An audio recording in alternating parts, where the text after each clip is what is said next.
Hello, 8th class. हम विज्ञान में हमारा लेसन पढ़ रहे थे 8वां शरीर में गति।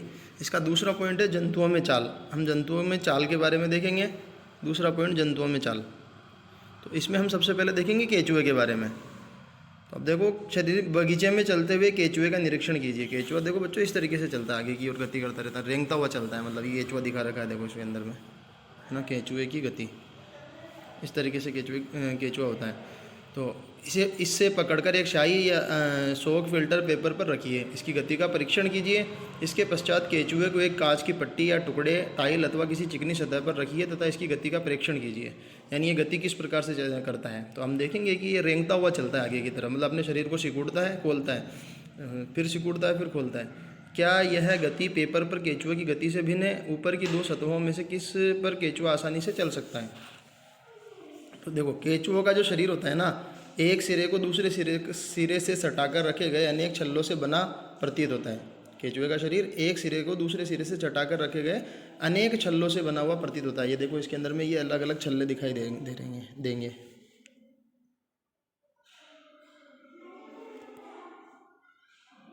इस तरीके से अलग अलग छल्ले नुमा आकृति हमको दिखाई देती है।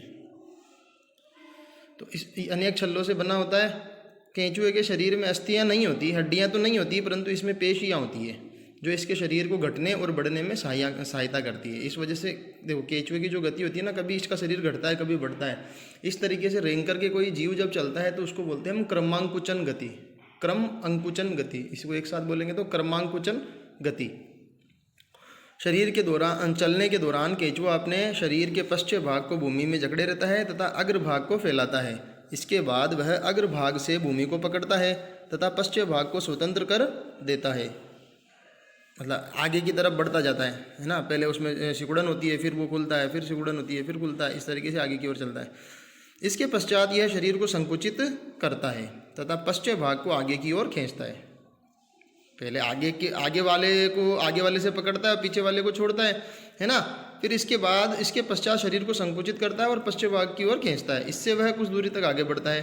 केंचुआ इस प्रक्रिया को बार बार दोहराते हुए मिट्टी में आगे बढ़ता है। इसके शरीर में चिकने पदार्थ होते हैं जो इसे चलने में सहायता करते हैं। यह अपने शरीर के हिस्से को जमीन से अनेक प्रकार टिकाता है। इसके शरीर में छोटे छोटे अनेक शूक बाल जैसी आकृतियाँ होती है। ये शूक पेशियों से जुड़े होते हैं। ये शूक मिट्टी में उसकी पकड़ को मजबूत बनाते हैं। मिट्टी से पकड़ बनाने के लिए शरीर पर बाल नुमा छोटे छोटे शूक होते हैं, है ना। और इसका शरीर जो है चिकने पदार्थों से बना होता है जो इसको चलने में सहायता प्रदान करते हैं या मिट्टी से पकड़ बनाने में सहायता प्रदान करते हैं।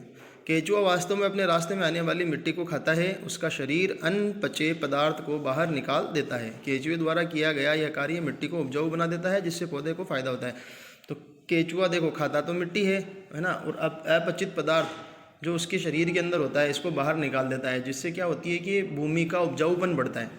भूमि उपजाऊ ज़्यादा होती है, जिससे पौधों को फ़ायदा होता है। तो ये पढ़ा हमने केंचुए के बारे में, ठीक है।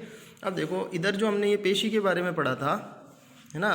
पेशी गति किस प्रकार करती है, एक पर्सन ये रह गया था हमारा। एक मानव कंकाल किस किस से बना होता है, एक ये रह गया था। और एक आज ही हमने पढ़ा कि जंतुओं में चाल में केंचुआ किस प्रकार गति करता है। तो आज हम इन तीनों प्रश्नों के उत्तर जानेंगे।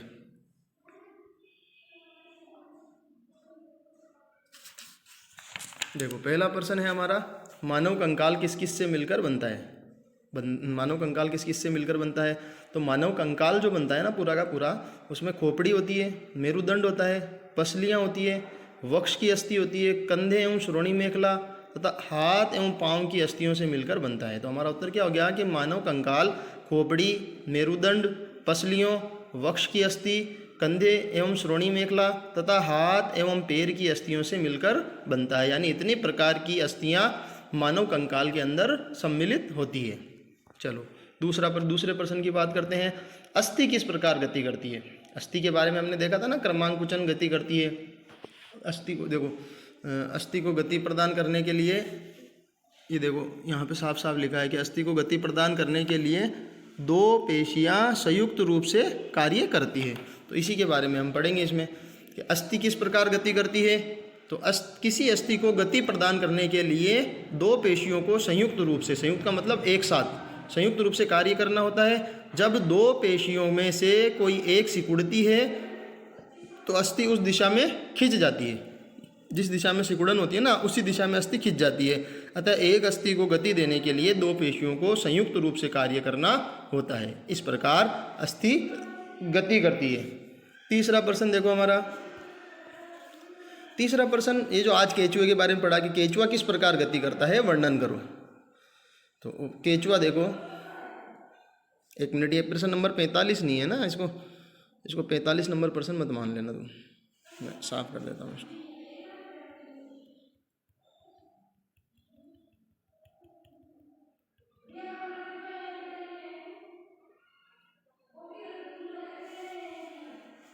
केचुए की गति, तो केचुए, अब देखो क्या थे उसके शरीर पे अनेक छल्ले थे ना, इसमें देखो किताब में, देखो किताब में भी पढ़ा था हमने, ये अनेक छल्लों से बना होता है। तो केचुए का शरीर अनेक छल्लों का बना होता है।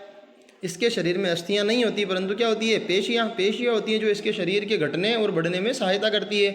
गति के समय केचुआ अपने शरीर के पश्च भाग को, यानी पश्च बोलते हैं पीछे वाले भाग को, भूमि में जकड़े रहता है तथा अग्र भाग को, यानी आगे वाले भाग को फैलाता है। इसके बाद अग्र भाग से भूमि को पकड़कर पश्च भाग को स्वतंत्र कर देता है। फिर उसके बाद में क्या करता है, आगे वाले भाग से भूमि को पकड़ता है और पश्च भाग को स्वतंत्र कर देता है। इसके पश्चात यह शरीर को संकुचित करता है और पश्च भाग को आगे की ओर खींचता है। इससे वह कुछ दूरी तक आगे बढ़ता है।